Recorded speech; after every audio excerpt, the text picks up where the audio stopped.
Queridos amigos de la radio, como sabéis he estado firmando en la Feria de Madrid. Así que no puedes perderte mi libro La fe, la ética y los valores de los superhéroes. El libro ideal para dar la batalla cultural con una sonrisa. Fundación Edelvives patrocina este espacio cultural. 5, 4, 3, 2, 1, 0. Disfruta con Víctor Alvarado y su equipo de lo mejor del cine. Directo a las estrellas.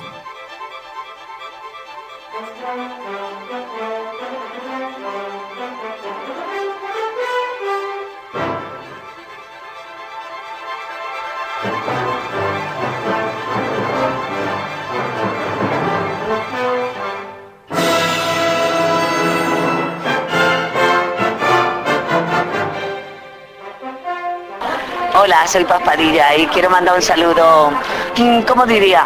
Como un email, directo a las estrellas. Un beso muy fuerte.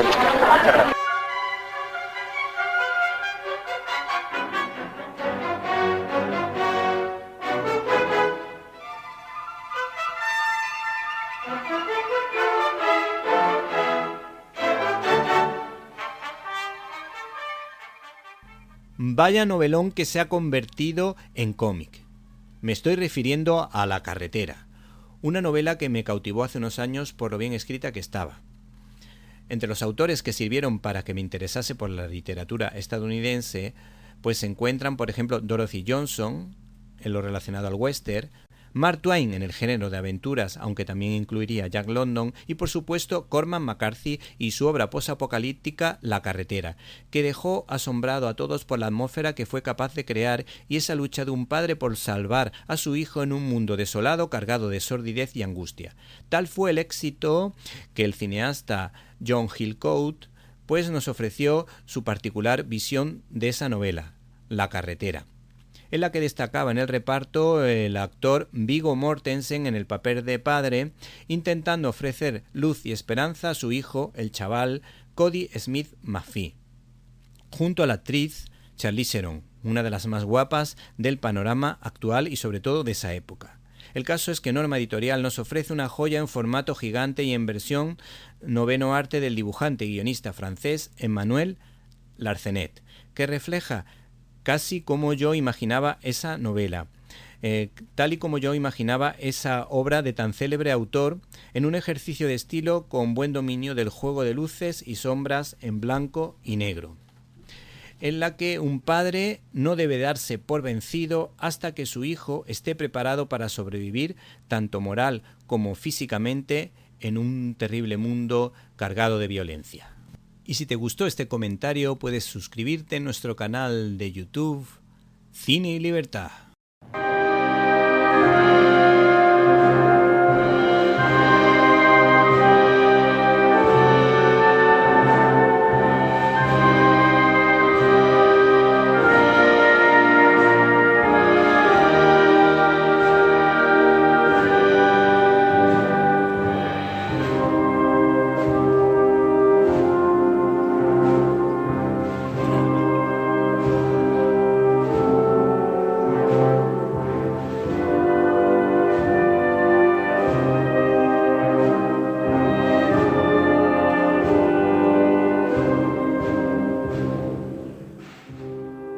Bienvenidos a una nueva edición de Directo a las Estrellas, tu programa de cine. Y esta semana nos enterábamos todos de que el 47 y La Infiltrada ganaban ex aequo el premio a la mejor película. Y es importante hablar de ellas porque el 47 es una gran película de cine social, lo que pasa que desde un punto de vista histórico es bastante sectaria. En cambio, La Infiltrada es una película bastante notable y de alguna manera es una película que habla de los años de plomo y de la labor de una policía infiltrada en una banda terrorista, en un comando terrorista. De alguna manera también ha sorprendido el discurso de los ganadores, ya que hablan realmente bien de Gregorio Ordóñez y eso es bastante digno de ser tenido en cuenta porque fue un militante político, un miembro político del Partido Popular que sí de verdad luchó por la libertad y por la justicia en en el País Vasco y es una persona siempre a ser tenida en cuenta por su tremenda valentía. Y por supuesto les vamos a hablar de los estrenos de esta semana, ya que se estrena Bridget Jones, la nueva versión del Capitán América, la película Vermiglio, y en Críticas en un Minuto analizaremos los pormenores de dos películas que nos han gustado bastante, María Callas y La Red Fantasma, dos auténticas joyas, sobre todo teniendo en cuenta el bajo nivel de los nominados a los Oscar este año. Y no pueden perderse nuestras secciones habituales como la firma de Irene de Alba, de Antonio Rubio Plo y por supuesto de nuestro compañero y amigo Antonio Peláez, más Peláez que nunca, que seguro que tiene preparada alguna sorpresa. Comenzamos. Para comentarios, dudas y sugerencias puedes escribirnos a info@cinelibertad.com. Y si no pudiste escucharnos en directo y quieres hacerlo en diferido, puedes hacerlo a través de nuestro canal de iVoox Cine y Libertad, al que nos gustaría que te suscribieras o nos apoyases económicamente si lo consideras oportuno. Por cierto, te recordamos que estamos ofreciendo un reto, proponiendo, mejor dicho, un reto a todos los oyentes de la radio para alcanzar los 2000 suscriptores. Así que si quieres ayudarnos, entra en el canal de iVoox Cine y Libertad. Comenzamos.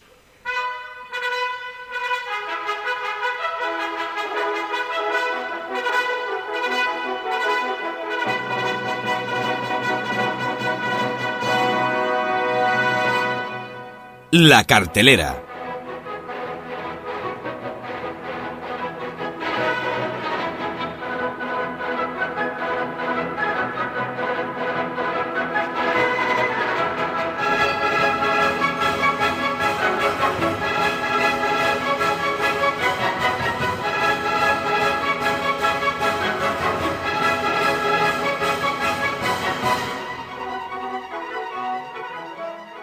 Señoras y señores, ladies and gentlemen, preparen el bol de palomitas porque regresa Marvel, ya que se estrena Capitán América Brave New World, una cinta dirigida por Julius Onah y protagonizada por Anthony Mackie, el Capitán Negro.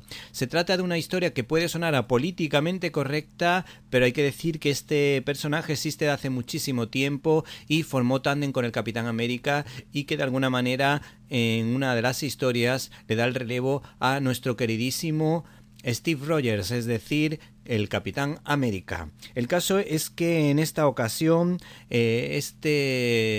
escudero del Capitán América le toma el testigo y para preparar este personaje pues ya se había preparado alguna serie en la que este actor, Anthony Mackie, pues apareciera con Bucky en El Soldado de Invierno, formando una pareja en una serie de televisión titulada Falcon y el Soldado de Invierno. Tenemos las declaraciones de este director, Julius Onah, para Fotogramas. La película empieza como un thriller político realista hasta que en un momento dado toma un camino distinto. Para dar la réplica a nuestro Sam Wilson nos encontramos con nada más y nada menos que Harrison Ford, de 82 años, haciendo las veces de Hulk rojo, interpretando al personaje Thaddeus Ross, que tanto juego ha dado en el mundo de Marvel. También aparece por allí la actriz Rosa Salazar, que nos hizo disfrutar a todos en una película de ciencia ficción al estilo manga titulada Alita, Ángel de Combate. Por último, es interesante tener en cuenta las declaraciones de Anthony Mackie, que dice lo siguiente: Sam le ha costado aceptar esta misión, él sigue siendo el mismo, sigue aconsejado y sigue ayudando a sus colegas militares, pero ahora además tiene que liderar esta historia. Y el argumento gira en torno a Sam Wilson, Falcon, que ha asumido oficialmente el mando del Capitán América. Tras reunirse con el recién elegido presidente de los Estados Unidos, Thaddeus Ross, Sam se encuentra en medio de un incidente internacional y debe descubrir la razón que hay detrás de un nefasto complot global antes de que la verdadera mente maestra ponga al mundo entero al rojo vivo. Estás escuchando Directo a las Estrellas. Víctor Alvarado. El segundo estreno potente de la semana se titula Bridget Jones loca por él, aunque lo podríamos titular como Cada estrella de Hollywood busca su saga, y Renée Zellweger y Hugh Grant la han encontrado, ya que el citado actor británico no quiso participar en la tercera, pero yo creo que no ha querido desaprovechar la oportunidad de participar en la cuarta, porque dice que no se veía bien para haber participado en la tercera. El caso es que nos promete risas y lágrimas. Tenemos las declaraciones de su director, Michael Morris, en esta coproducción británico-estadounidense, en la que dicen lo siguiente: la primera película fue importantísima para la gente como yo.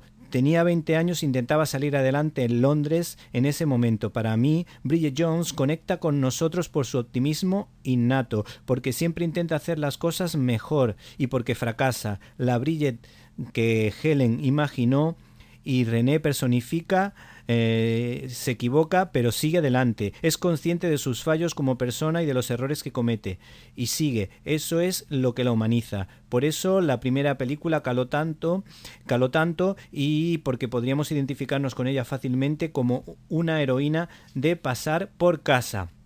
Claro que prestamos atención a las situaciones hilarantes por las que Bridget Jones transita como puede, pero también buscamos la forma de que se vea el proceso de duelo y de curación, dejar hueco para esos momentos de quietud y de sosiego. Una vez ha pasado el chiste, la cámara sigue ahí filmando un poco más para ver a los personajes de verdad. Bueno, pues en definitiva, esta película yo creo que desde luego tiene muy buena pinta, y yo desde luego iría a verla porque seguro que pasamos un buen rato de sonrisas y lágrimas.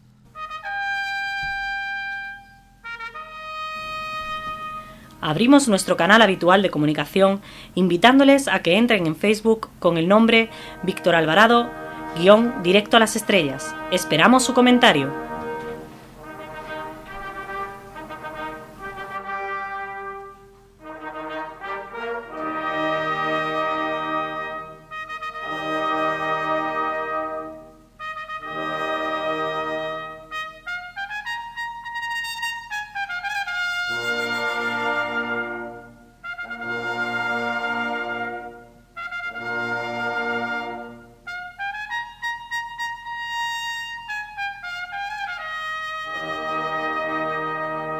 Estás escuchando Directo a las Estrellas. Víctor Alvarado.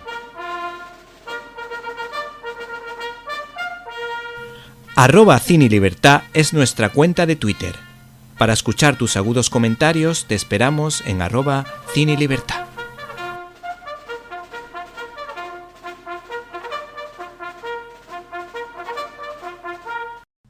El tercer estreno potente esta semana se titula Vermiglio, y si la semana pasada hablamos de actores italianos que lo hicieron realmente bien de secundarios en la película de María Callas, en esta ocasión los italianos son los protagonistas en esta cinta de la cineasta Maura Del Pero, que nos cuenta una historia familiar, una historia de su propia familia, y que de alguna manera viene inspirada por el fallecimiento de su padre, entre comillas decimos, claro, porque eso de alguna manera desató algo en ella, en su corazón, que le hizo pensar en que tenía que contar esta historia. Una historia que, como hemos dicho, habla italiano. Va bene, signorina, ma yo no tengo auto. Bueno, pues sí, es una historia que también tiene algún paralelismo con El árbol de los suecos de Olmi, y esta película pues está dedicada tanto a su padre como a su tía, que fallecieron durante el rodaje de esta historia. Se trata de una producción que ha recibido el Gran Premio del Jurado en el último Festival de Venecia. Ha sido nominada al Globo de Oro y además es la candidata por Italia al Oscar internacional. En la película, la banda sonora de la película, o parte de ella, tiene mucho que ver con Chopin, porque era el único disco que se podían permitir sus padres, porque era el disco que escuchaban una y otra vez en el gramófono, era el único disco que tenían. El caso es que nos cuenta la historia de mujeres fuertes en una historia potentísima. Son mujeres que encuentran una complejidad en abrazar la maternidad, pero también luchan por abrazarla. La historia es la de una madre cuyos hijos mueren por la guerra y que tiene que ver con las cuestiones tan esenciales como la vida o la muerte. Paradójicamente, el mundo encuentra su paz en el exacto momento en que esta familia pierde la suya. Estás escuchando Directo a las Estrellas. Víctor Alvarado. Los padres que estén pensando en desbancar a Polycan del primer puesto de las películas más taquilleras del año en relación a las cintas de animación, pues tienen dos oportunidades completamente distintas. En primer lugar, nos encontramos con Mary Superchef, nominada a la mejor película de animación en los premios del cine europeo. Y se trata de una producción de Luxemburgo en la que una chica intenta cumplir su sueño de convertirse en una gran cocinera. También hay una coproducción argentina, alemana, española, británica, vaya trabalenguas, titulada Los Exploradores, que tiene algo muy interesante, ya que el argentino Gonzalo Gutiérrez nos ofrece una historia muy interesante relacionada con nuestro querido Don Quijote de Cervantes, en una historia titulada Los Exploradores, donde esta figura pues va a tener muchísima importancia, y esta, por lo visto, fue presentada esta película en la versión infantil de la Seminci titulada La Miniminci de Valladolid.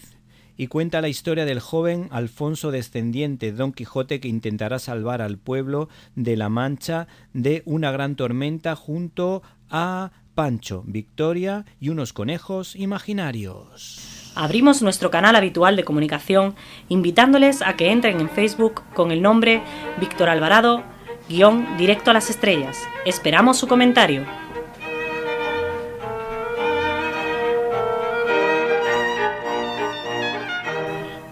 @CineLibertad es nuestra cuenta de Twitter.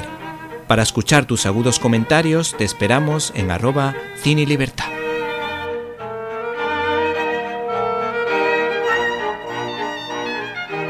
Críticas en un minuto. Estás escuchando Directo a las Estrellas. Víctor Alvarado. Queridos amigos de la radio, como sabéis, he estado firmando en la Feria de Madrid. Así que no puedes perderte mi libro La fe, la ética y los valores de los superhéroes. El libro ideal para dar la batalla cultural con una sonrisa. Fundación Edelvives patrocina este espacio cultural. Y como viene siendo habitual en nuestra sección de críticas en un minuto, saludamos del modo habitual. Hola amigos y oyentes amigos de la radio. En esta ocasión desde el canal de iVox Cine y Libertad, al que nos gustaría que te suscribieras o nos apoyases económicamente si lo consideras oportuno, vamos a hablar de La Red Fantasma. Hace un par de meses tuve la suerte de contar en mi programa de radio con el analista internacional Antonio Rubio Plo, que contó las claves de la caída de Bashar al-Assad, que era el dirigente de un régimen que mantenía a raya a los temibles grupos terroristas a pesar de sus grandísimos defectos, como la utilización de torturas para conseguir su propósito y tener oprimida a la población. El caso es que llega a pantalla grande La Red Fantasma, en la que veremos las sombras del régimen de Assad en un interesante thriller. La historia gira en torno a un profesor sirio en el exilio que forma parte de un comando secreto encargado de perseguir a dirigentes que colaboraban activamente con el gobierno del citado tirano. Jarka tendrá que realizar un seguimiento a su propio torturador. La dirección ha corrido a cargo del trotamundos y filósofo Jonathan Millet, pues ha filmado parajes y lugares en todo el mundo en sus trabajos audiovisuales. Este realizador debuta brillantemente con La Red Fantasma al conocer en profundidad Siria, porque estuvo viviendo en ese lugar, aprendiendo incluso su idioma. Esta producción ha sido considerada por parte de la crítica como uno de los mejores largometrajes de intriga del año. No sabemos si será el mejor, pero seguramente su nivel sea superior al del bajo nivel de los Oscars de este año, y desde luego se merecería haber sido nominada al Oscar Internacional. El cineasta ha contado una historia de espías sin el glamour de las películas de James Bond, pero más realista y adaptado a las precarias circunstancias después de un conflicto bélico. Como dato curioso, se cuenta que para pasar desapercibidos estos espías se comunicaban en la realidad mediante videojuegos bélicos, donde términos como armas, misiones y bombas pudieran pasar desapercibidos para los servicios secretos partidarios de Assad. Este realizador dosifica la información introduciéndose en el alma de una persona que ha sufrido tortura y que tiene en sus manos la posibilidad de venganza y debe dirimir entre la posibilidad de tomarse la justicia por su mano o dejarlo en manos de la justicia. Otro momento importante de este drama de intriga es la relación de amistad y confianza que se establece entre chico y chica, donde se percibe la angustia de ambos y donde queda clara la comprensión y la empatía que sienten ante la desolación de una guerra y unas vivencias tremendamente estresantes. Finalmente, la buena interpretación de Adam Bessa le ha valido un certén regard del Festival de Cine de Cannes a la mejor interpretación por Harka, reflejada en una escena abierta a la trascendencia de corte fordiano, por poner un ejemplo. Estás escuchando Directo a las Estrellas. Víctor Alvarado. Nos ha hecho mucha ilusión reencontrarnos con Angelina Jolie en este interesante papel de una de las divas más importantes del bel canto, con lo que le daremos el lo de pecho para hablar de La Divina, en esta notable producción de Pablo Larraín, que nos habla de María Callas. Se trata de un cineasta chileno que con esta historia completa su trilogía de las famosas, pues ya habló de Jackie Kennedy y de Lady Di, y ahora nos ofrece una historia potentísima con una imponente María Callas muy lograda por parte de la Jolie, recordada por el intercambio de Clint Eastwood, donde estaba esta actriz fabulosamente, o haciendo las veces de la Indiana Jones del videojuego, la Indiana Jones femenina, Lara Croft. Para preparar este papel, esta mujer ha estado trabajando duramente durante 7 años para intentar emular a la famosa diva, acompañada de una serie de programas de ordenador. He dicho 7 años, quería decir 7 meses. Y hay que decir que también, pues cuando cantaba María Callas, es decir, Angelina Jolie, se ponía también la voz de la diva, para que fuese lo más disfrutable posible. La película es un dramón agridulce donde se disfruta de las conocidas piezas operísticas de esta mujer, como una preciosa Ave María, que podemos decir que es la obertura de esta película. También aparece una canción muy bonita de La Puritana, muy potente, impresionante, donde esta mujer interpretó a Elvira. Y por supuesto no nos podemos olvidar de la inolvidable habanera. Taratata, taratata, taratata, tararararara. Bueno, el caso es que la luz en esta historia la ponen los dos sirvientes, interpretados por Alba Rothweiler y Pierfrancesco Favino, haciendo de Ferruccio, que es un actor italiano muy bueno, de gran nivel, que ya nos hizo disfrutar a todos con El Traidor, y que en ella se contaba la historia de un mafioso italiano que desmontó precisamente la mafia en Italia, gracias sobre todo a la labor de los dos jueces, Falcone y Borsalino, que tanto hicieron en contra de esta lacra que tenía Italia. Estos dos personajes le ponen el humor y la ternura a esta historia, que de alguna manera demuestran la delicia de dos personas que nos muestran la bondad de el ser humano. También hay que decir que en esta historia Angelina Jolie se merece el Oscar, donde vemos el origen, el ascenso y el declive de una diva que veía en Onassis la figura paterna que nunca pudo tener, y este le dijo lo siguiente con respecto a Marilyn Monroe y a ella.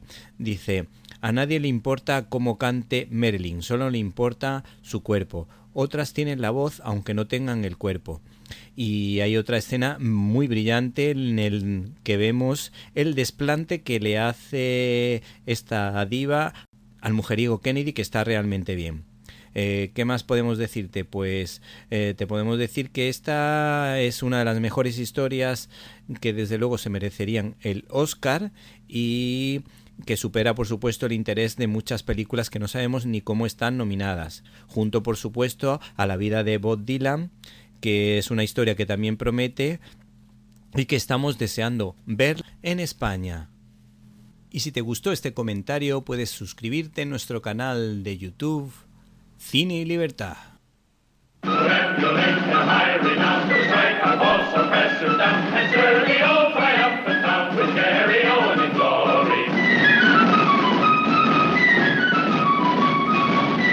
Storyboard.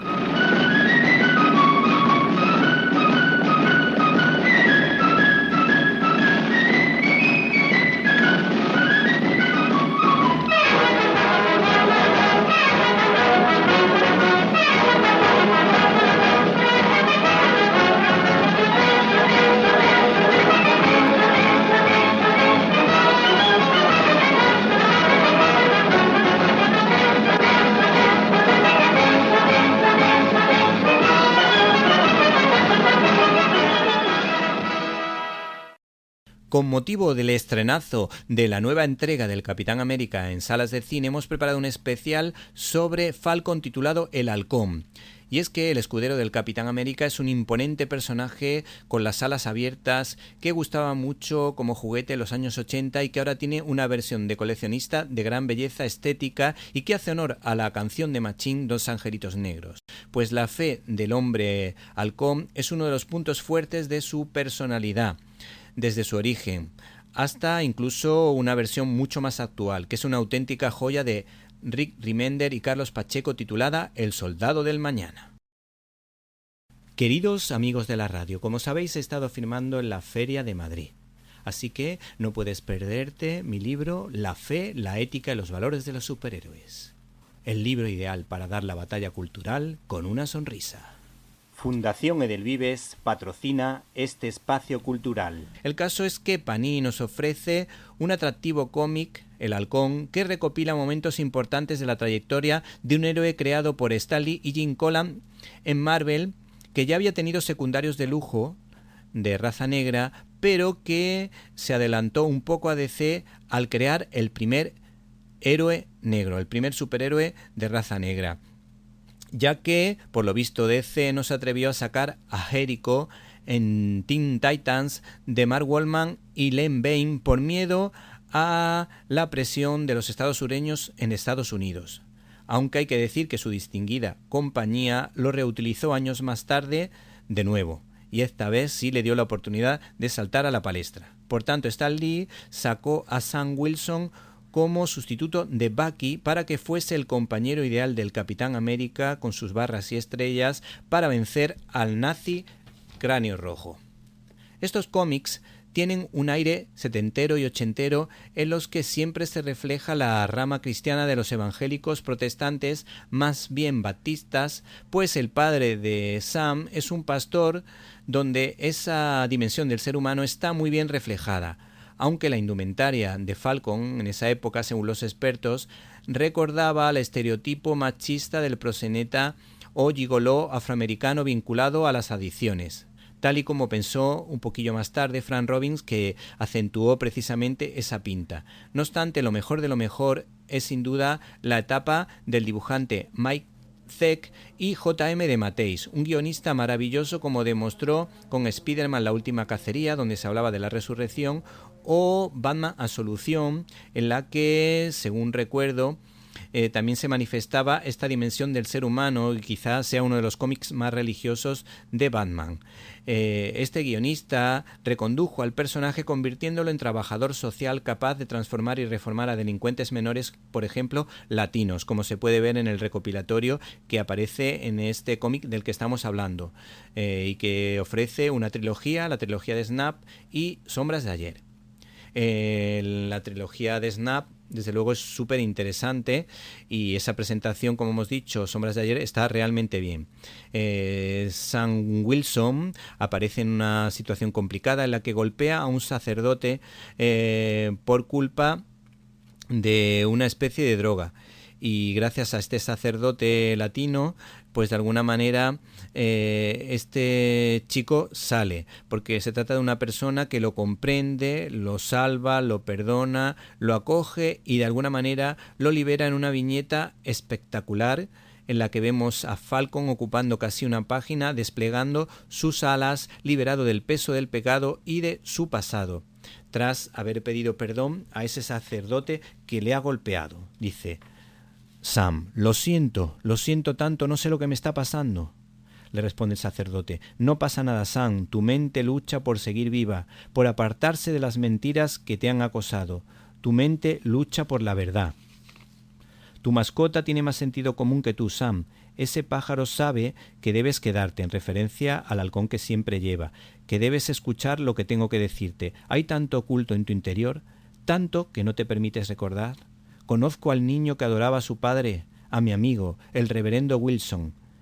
Sé que después de su asesinato trataste de ocupar su hueco, cargarte con el sufrimiento del mundo y convertirte en todo lo que era tu padre y más.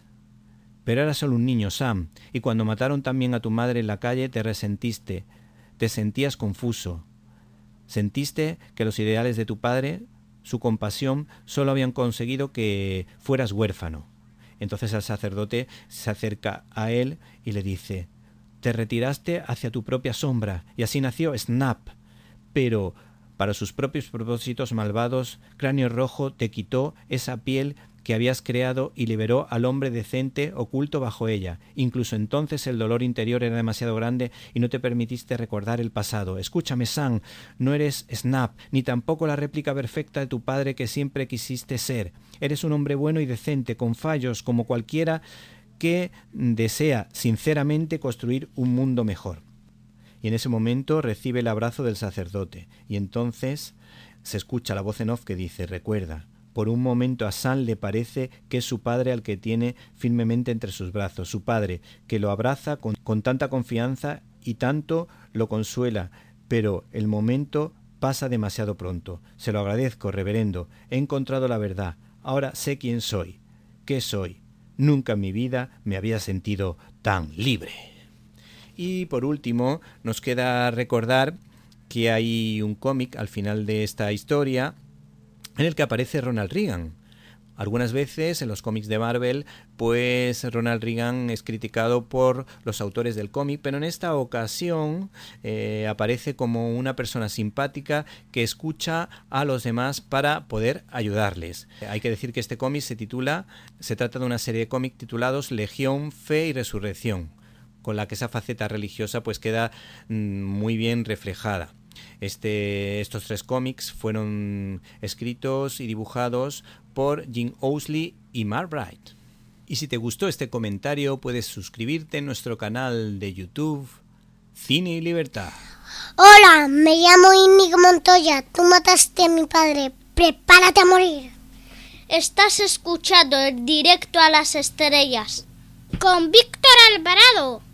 Esta semana en nuestra sección de cómics les hablamos del trabajo del guionista y dibujante Jaime Martín, recordado por Siempre Tendremos 20 años, que nos ofrece una inquietante historia de brujería que hará las delicias de los aficionados al género en un álbum titulado Un oscuro manto, de Norma Editorial. Esta historia es muy inquietante y hasta cierto punto está basada en hechos reales al contar la labor de una curandera en los Pirineos. A esas mujeres se las conocía como trementinaire, que vende remedios caseros por el norte de Cataluña y que está más sola que la una hasta que aparece y se encuentra con una misteriosa mujer que le hará replantearse su vida. El punto negro de este cómic es que no deja en buen lugar a la Guardia Civil cuando precisamente este cuerpo fue fundamental en la lucha contra el terrorismo, tal y como de alguna manera ha recordado la ganadora o uno de los productores de la ganadora de La Infiltrada, una película muy interesante que a todos nos ha llamado la atención y que se ha hecho con uno de los premios más importantes, el Goya a la mejor película. Otro punto muy logrado de esta historia, dejando ese punto negativo, es el de la explicación de la difícil y poco comprendida labor de los sacerdotes en temas de exorcismos. Y nada más, les recuerdo el título de este álbum en formato gigante titulado Un manto oscuro, de Norma Editorial.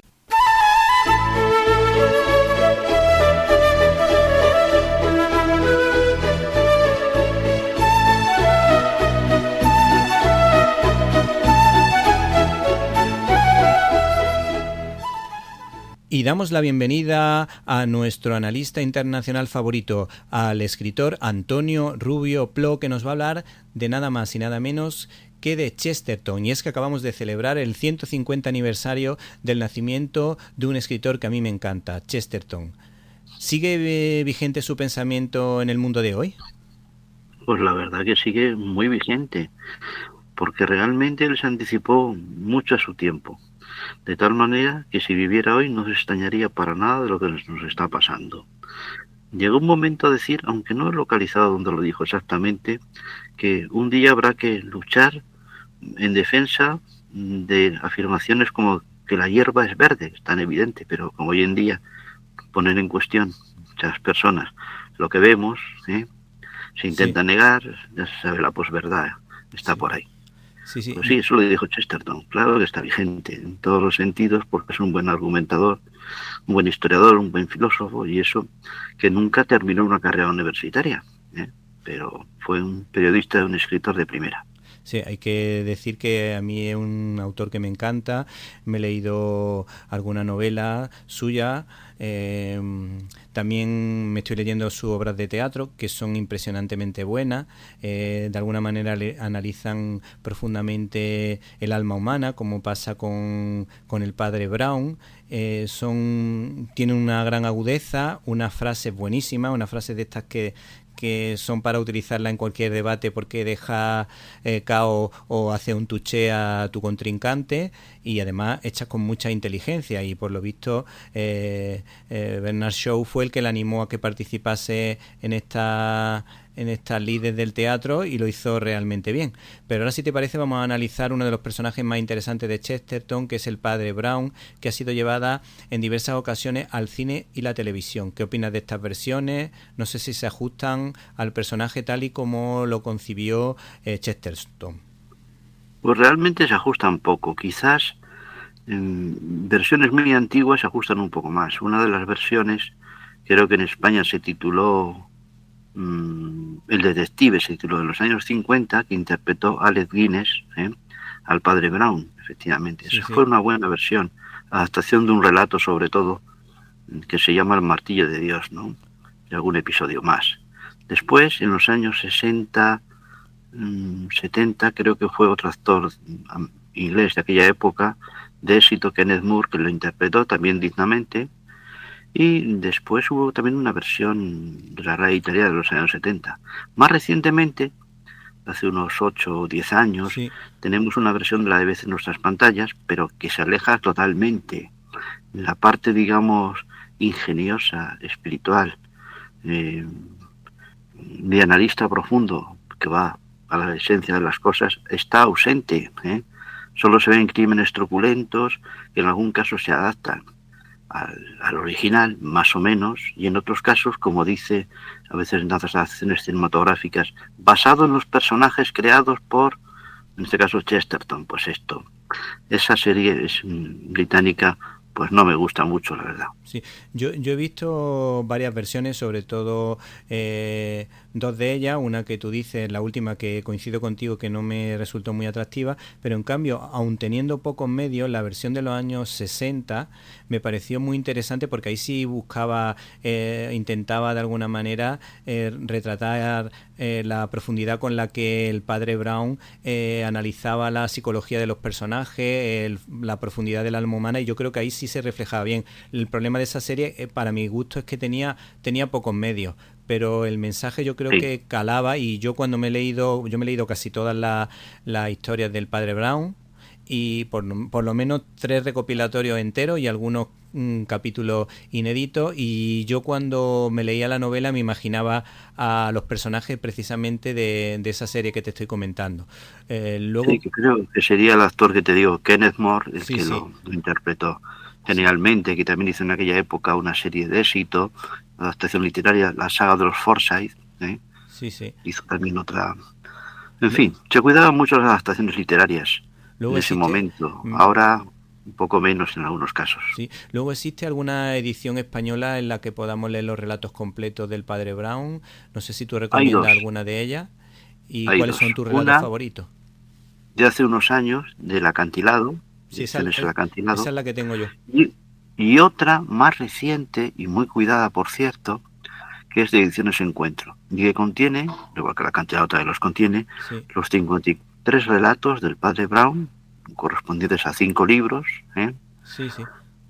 que se escribieron entre 1910, creo, 11 y 1935, ¿no? Un cuarto de siglo estuvo con este personaje. Y algún relato inédito. En ambos casos aparecen las dos versiones.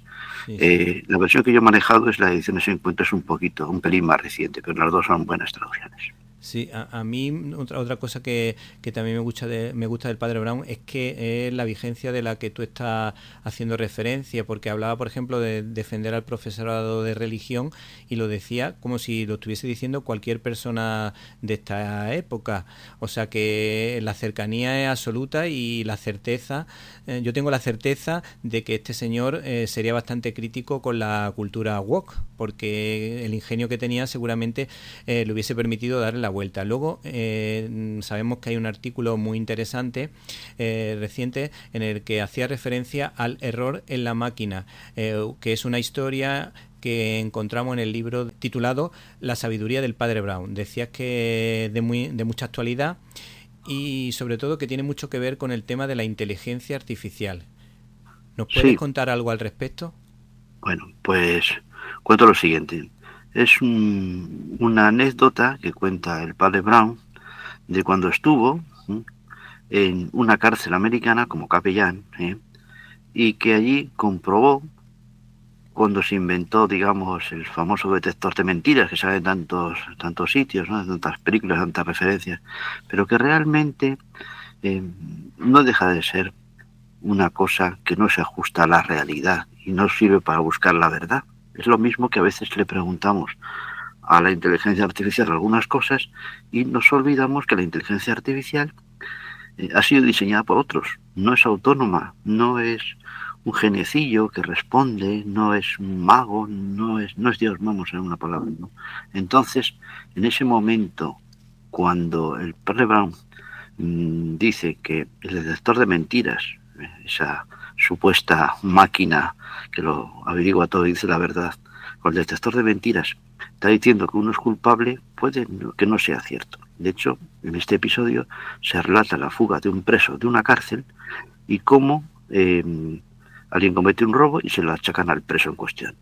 El preso es detenido y parece que todo está resuelto, pero al final no va a ser ese el culpable, como pensaban, porque, como dice el padre Brown, el director de la cárcel, todo son apariencias.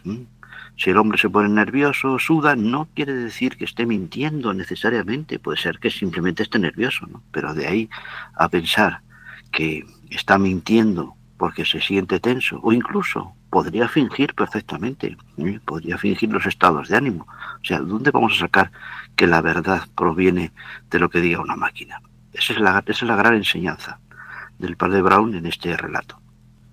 Bueno, pues Antonio, nos encanta tu presencia en estos micrófonos, las reflexiones que nos ofrece siempre son interesantes y desde luego el tema de la inteligencia artificial da mucho juego, ahora que parece que está tan de moda, pero realmente como le ponga ciertas trampas a la inteligencia artificial, no es capaz de discernir si lo que está diciendo verdadero o falso, como tú dices, o simplemente es porque ha buscado una determinada fuente que daban un punto de vista llevado por la moda, o a veces incluso sacado con cierta cabeza, con cierta capacidad de raciocinio. Lo que pasa es que, claro, la máquina no sabe por qué reflexiona de esa manera.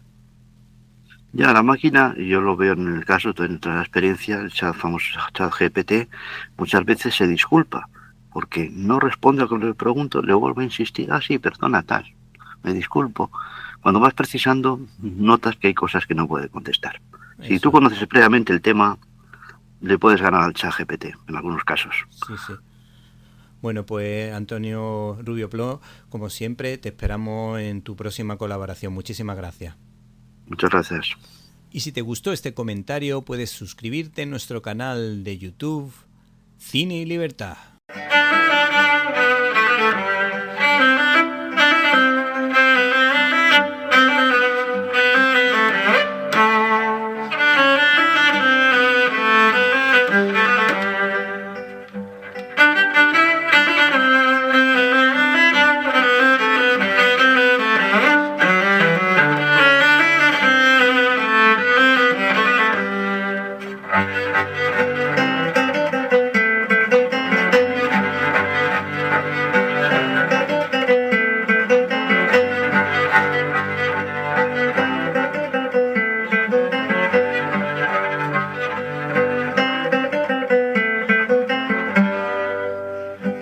Classic Manía.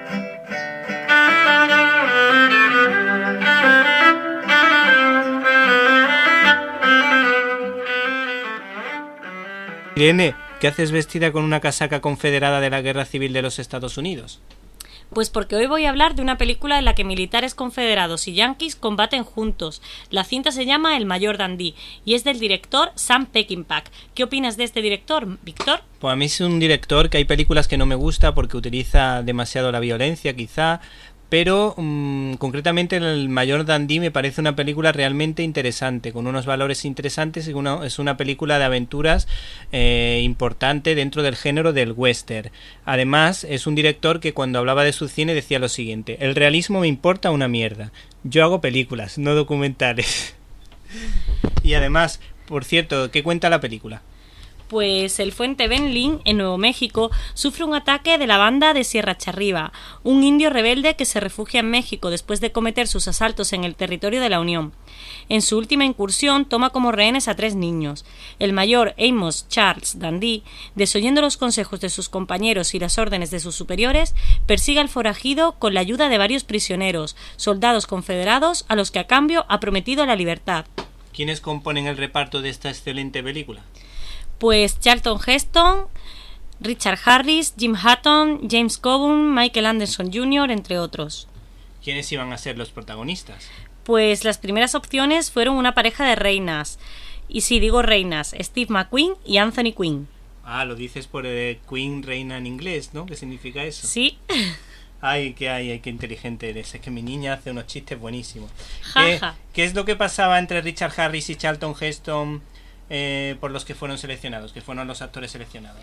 Pues que el mismo día de su llegada a México, el actor Richard Harris sufrió un colapso debido al brutal ritmo de trabajo de su trabajo anterior, precisamente, El Desierto Rojo. Heston, que le estaba instruyendo en las disciplinas como jinete, no se inmutó. Su indiferencia ante la salud del actor era comprensible porque Harris tenía fama de borracho, mientras que Heston era todo lo contrario. El primer día de rodaje, los actores acabaron a tortas, y el director, al ver lo que se le venía encima, empezó a beber como un cosaco. Además, Heston tuvo un gesto de poderío que no le gustaba utilizar y después se arrepintió de ello, de haberlo hecho. Por lo menos eso es lo que me desvelan mis fuentes. Pues sí, se dio cuenta que el presupuesto de la cinta se disparaba y ofreció su sueldo para compensar las pérdidas. ¿Y qué más penurias pasaron los miembros del rodaje? Pues se les ocurrió ir a dormir a un lugar donde se acuchillaba a la gente todas las noches. Montó en algún bar tiroteos en los que el director del Mayor Dundee tuvo que salir por patas. Y además tirotearon al seguridad de los caballos. Esto es lo más terrorífico, y lo más gracioso era que en las escenas del río las enfermeras del equipo de rodaje tuvieron que desatascar los oídos y narices de todos los actores por la cantidad de suciedad que tenía el río en el que rodaban. Ahora necesito que me cuentes una de las anécdotas más divertidas de la historia del cine y que seguramente poca gente conoce. Pues te la puedo contar, y es que Charlton Heston estaba harto del director. Entonces, cuando le mandó repetir una escena de una carga a caballo, Heston sacó su espada y se dirigió al director sin parar, a punto estuvo de darle. Finalmente Heston dijo que solo quiso asustarlo porque la tensión se disparó los últimos días del rodaje, aunque la cosa pues ya venía calentita. Pues muchas gracias, Irene, y hasta la semana que viene. Hasta la semana que viene. Queridos amigos de la radio, como sabéis he estado firmando en la Feria de Madrid. Así que no puedes perderte mi libro La fe, la ética y los valores de los superhéroes. El libro ideal para dar la batalla cultural con una sonrisa. Fundación Edelvives patrocina este espacio cultural. Ahora, si les parece, conectamos con el planeta Radiocine para ver qué nos tiene preparado nuestro compañero, nuestra antena de plata, nuestro gran sabio del cine. Hola Antonio Peláez, con Z, ¿estás por ahí? ¡Qué fuerte me parece!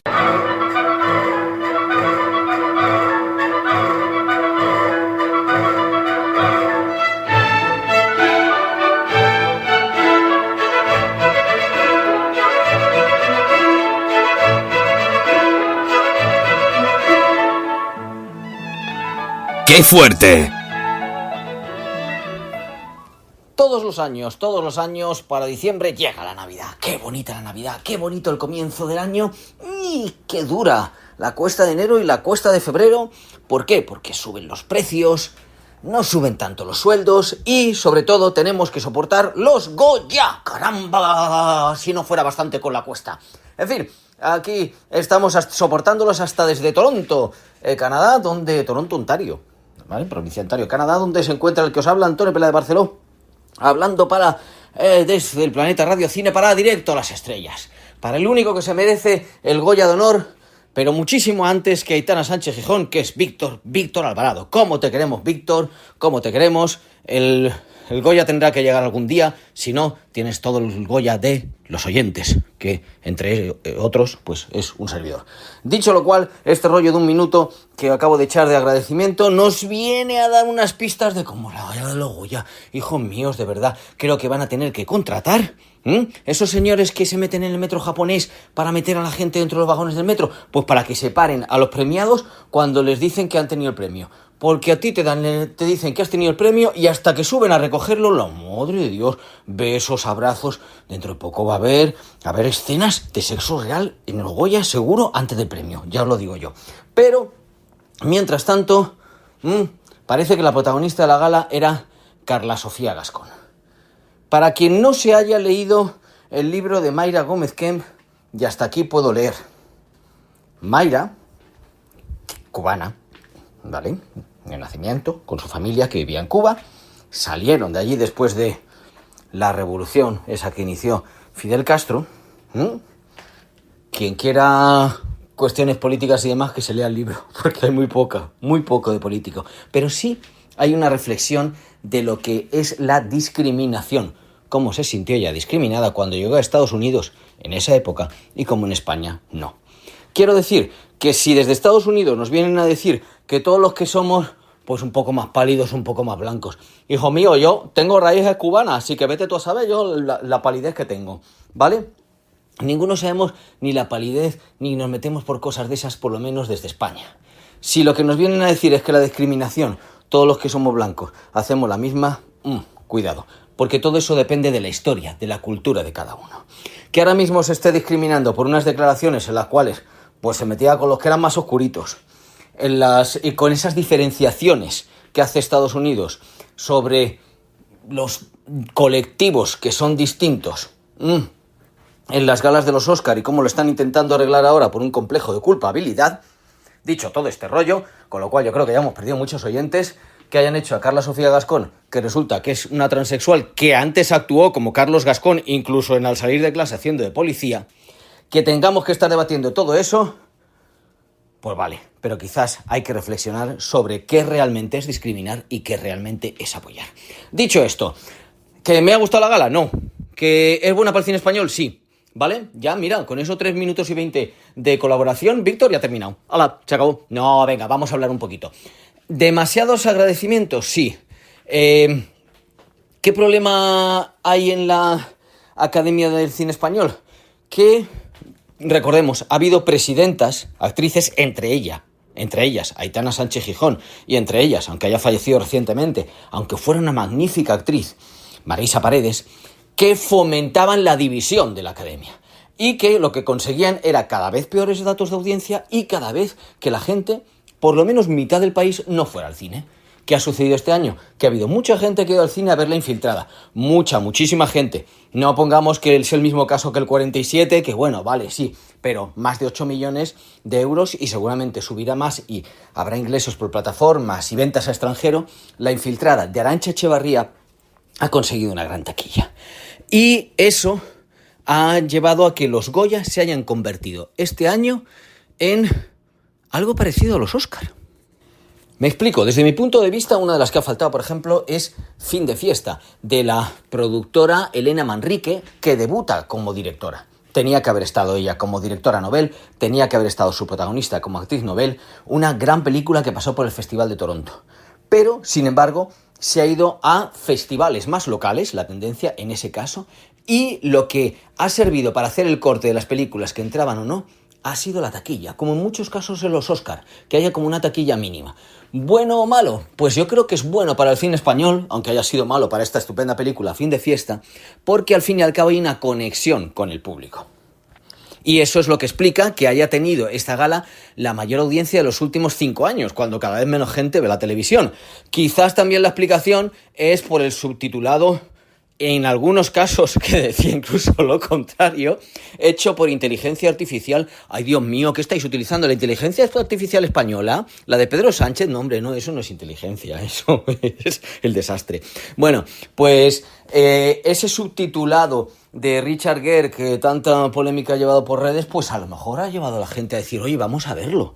Pues hasta los fallos que consigan audiencia son importantes. Pero, sobre todo, además de los premios, además de... ¡Ay, Dios mío! Menudo rollo de discurso de Salva Reina. Al recibir el premio a actor de reparto. Además del discurso, como comenzaba Eduard Fernández agradeciendo a los otros nominados. Además de la moción de Carolina Yuste, que a mí me fascina desde la primera película que la vi con Arantxa Echevarría, Carolina también podría haberse ido un poquito más rápido. Además de todos los ademases que podamos poner, como quizás, desde mi punto de vista, demasiados premios técnicos para el 47, que se podría haber llevado a La Infiltrada, el reparto que ha habido, pues tanto para La Infiltrada, para el segundo premio y demás. Bueno, pues lo que realmente terminará siendo conocido este año, como decía Arantxa Echevarría, la directora de La Infiltrada, es porque es el año en que ganaron 2 películas. Ojo, el comentarista de Televisión Española, que se le escapó un joder. No sé si era con D o sin D, pero se le escapó cuando vio que el premio era ex aequo para el 47 y La Infiltrada. ¿Y qué queréis que os diga? Que haya sido la gala, pues eso, más vista en los últimos 5 años. Que arroje luz para la taquilla del cine español. Que el discurso de María Luisa Gutiérrez, la socia de Santiago Segura, la productora de La Infiltrada, que por cierto me seguía por Twitter y yo no la había dado de seguir de vuelta, ahora ya la sigo, se haya hecho eso que dicen ahora viral, sin que la gente se dé cuenta de que ella explícitamente ahí también apoya las subvenciones. Cuidado, a ver quiénes lo estamos compartiendo, y me parece además un discurso magnífico, maravilloso. Por encima de todo eso, yo os diría que yo me quedo con un momento emocionante de la gala, que es cuando Arantxa Echevarría sube, ya que Belén Rueda, la protagonista de su próxima película, protagonista ya también de Familia Perfecta, esa comedia estupenda que había hecho anteriormente. Bueno, pues Arantxa sube, se abraza con Marcel Barrena, el director del 47, y ves en ambos directores una sonrisa, un sentimiento, una camaradería. ¡Buah! Eso no se va a... Creo que no se va a volver a repetir. 2.000 académicos, parece que hay en la Academia de España. Habría que ver también cuántos han votado para que se haya producido un empate. Cuanto más gente vota, más difícil es. Eso sí, de forma crítica. Pero en cualquier caso, lo que ha terminado ganando es el cine español. Porque incluso hasta una película, como ese disparate que es Emilia Pérez, que los representantes digan que el cine hay que verlo en cine, es interesante. Pero que entre las películas ganadoras hayan conseguido prácticamente más de 10 millones de euros, siendo las que se han llevado el Goya a mejor película, es un éxito no para todos nosotros, sino sobre todo para ese cine que las 2 Españas podemos ver, para que haya solamente una España y haya muchísimos, muy diversos cines españoles. Un saludo, un abrazo desde Toronto, donde queremos más cine español. Hasta la próxima. Bueno, llegó el momento de la despedida, pero antes quiero agradecer el trabajo a todo el equipo de Directo a las Estrellas. Un abrazo para Antonio, Irene, Guadalupe, Jaime, Carlos y Javier, sin los que hubiese sido imposible realizar este programa. Espero que usted, y también usted, o tal vez tú, hayas pasado un rato entretenido. Recibe un cordial saludo de Víctor Alvarado y hasta la semana que viene.